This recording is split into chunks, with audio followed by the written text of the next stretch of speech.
Hey friends, today I'm going to be making another fidget necklace, but this time with a new body design. This one will be a bluebird with a thumb-shaped divot on the back. I'm making this for my adopted mom's Gremlin that she takes care of. I was told she likes bluebirds, and to please make a fidget necklace like the one I made before. But you see, I would rather actually gouge my eyes out than do a huge inlay piece right now. So I decided to just carve the bird. And while I do that, I'm going to tell a little story, just to keep things a little more interesting. First, I've got to cut out the block I'm going to carve. I'm not sure what kind of wood this is, but I suspect maybe mahogany. I got it at the first woodcrafter meeting I went to. Now I'm using a chisel to first strike out an outline, and then chunk off bit by bit, until I get something resembling a bird, hopefully. I started bird watching with my grandma when I was a kid. She loved birds so much that she had one of those bird clocks with the hourly bird calls. I learned the birds by the sound of their calls first. Well, not that I remember most of them now. Every once in a while I'll have an intuitive magic moment where I'll know a bird by its call, but it really doesn't happen all that often. The chisel was very useful to make some straightish, smoothish lines to base the rest of my carving on. But now it's to the knife to get a little more detail in.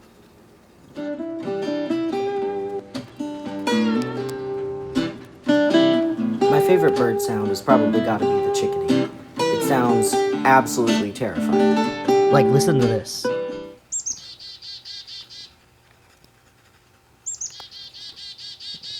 Like, tell me that's not a dinosaur.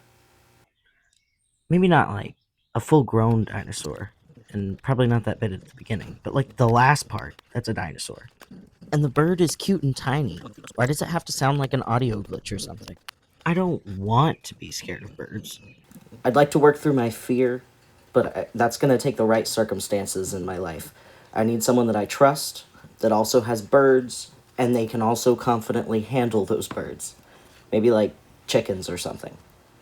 Birds are dinosaurs. I'm scared of dinosaurs. Therefore, I am scared of birds. I'm team, let's not do Jurassic Park, please. Aviaries are already questionable as it is. Geese are particularly prone to being problematic. Whether it's taunting my dogs on walks or blocking my path, a goose is always creating chaos. Wait a second, song break. Oh, do you know I'm again? Let me tell you that I'm sorry and that I'm just a little bit crazy about you. Just a little bit out of my mind. Just a little insane without you. Let's come back and be just a little bit mine. Now let's play a little game. I give you glimpses, and you keep guessing when you'll get to see my work clearly next, and can actually tell what I've accomplished.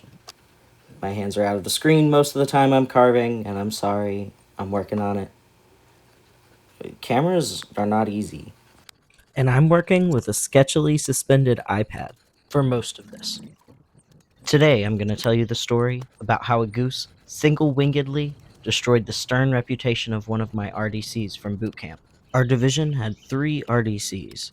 Our head RDC was a short, bald, relatively skinny guy. He always had this stern, almost frown set on his face. His chief hat seemed to dwarf his head. I'm not saying any of this to be mean. I just need you to picture this man to really get the full effect of this story. We're marching along, a bunch of shiny new recruits with our brand new RDCs. We're all setting first impressions, and we're all working hard to try and make them good. Suddenly, a goose meanders onto the pathway ahead and stops, right in my division's path. Our chief sees it, and he tells our frontline flags to lower their flags at it and run it over. In that moment, I was thanking the entire universe for putting me a few rows back from the front, but I could feel the tension wafting back from the front line. And the goose just stares at us, menacingly. We're approaching this goose with all the nervous determination of a legion of people, new to following orders, but determined to prove ourselves. And the goose just stares at us. We are going to have to literally march over this goose. It will not move, and we are fast approaching. And finally, our chief calls us to a halt. Now back to the present times. I'll use my Dremel to start refining it. I'd love to be able to finish carvings with just my carving knife, but it's already really hard on my hands, so I don't think that's a really feasible goal right now for me. But that's alright. I'll just keep moving forward. For safety reasons, when you carve with something like this, you should always wear a mask to prevent the sawdust from getting into your lungs. It's dangerous, it's messy, and it just plain sucks. So, we come to a stop about 5 feet from this goose. Our chief is irritated. This single goose has stalled over 100 people completely for the foreseeable future. With frustration on his face, our chief jogs confidently to the front of the division to face our immovable foe. He's sure he can get it to move, and he's taunting us about even being scared of it. He attempts to shoo the bird away from the path and onto the grass. Well, the goose immediately whips around to face him. Chief, like any sane human being in this situation, starts to run. It raises its wings menacingly and almost roars as it gives chase. Chief, unfortunately, chose the wrong direction for his egress, and he nearly ran smack into a wall of a building. What's worse is he had actually completely cornered himself. Now that our poor chief had been brutally humbled, and the goose's thirst for domination had been sated, the goose turned and simply walked away. It left, leaving in its wake a group of changed dynamics and people. For the record, all my RDCs were wonderful. They were all very good at their jobs, and they were compassionate leaders. Our division was fantastic, in my personal opinion. There was drama, as there always is when people live too close together for too long. We didn't all get along, but we were committed to seeing this through.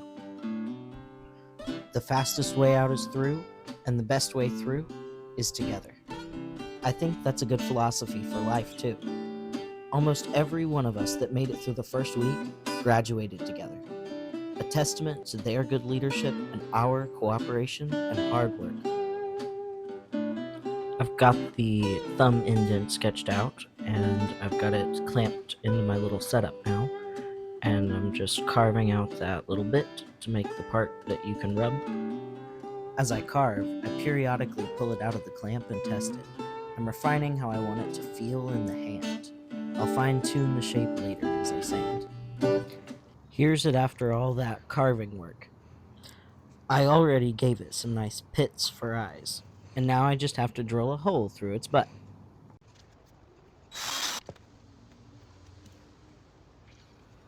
I've given our cute little bird carving some eyes and a hole by which to hang. And now I'm off on sanding. I'm only showing the lowest grit on this video. The rest of them I did without recording it, because sanding is me time. So, I've been talking about a goose while carving a bluebird. Geese are incredibly scary, but emus take the cake for scariest bird, in my personal opinion. Ostriches can do a lot of damage, but emus just look like actual Satan lives behind those eyeballs. I don't know. Nothing in there but crimes and murder. Ostriches, emus, geese, murder birds. I don't believe I've ever had my day derailed by a bluebird, though.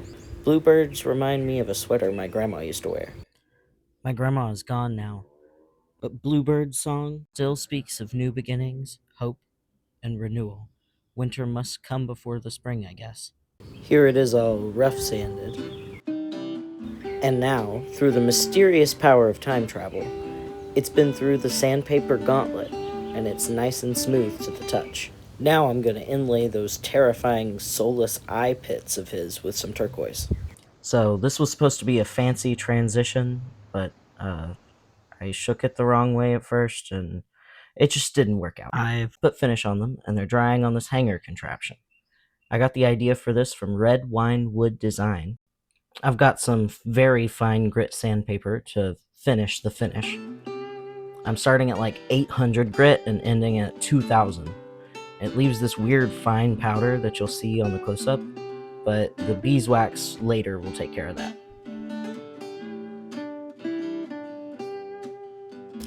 3 coats of beeswax and some fancy knots later, and we have a full-fledged fancy fidget necklace. Here I'm demonstrating how it fits in my hand and how the cord length is relative to using it. A couple close-ups of the finished product. I'm just going to show you here how long and how short this particular necklace length can go. I call this the belly button length because it can go all the way down to like your belly button, and then it can go all the way up to around your chest area, but only if you're really dedicated to tightening it.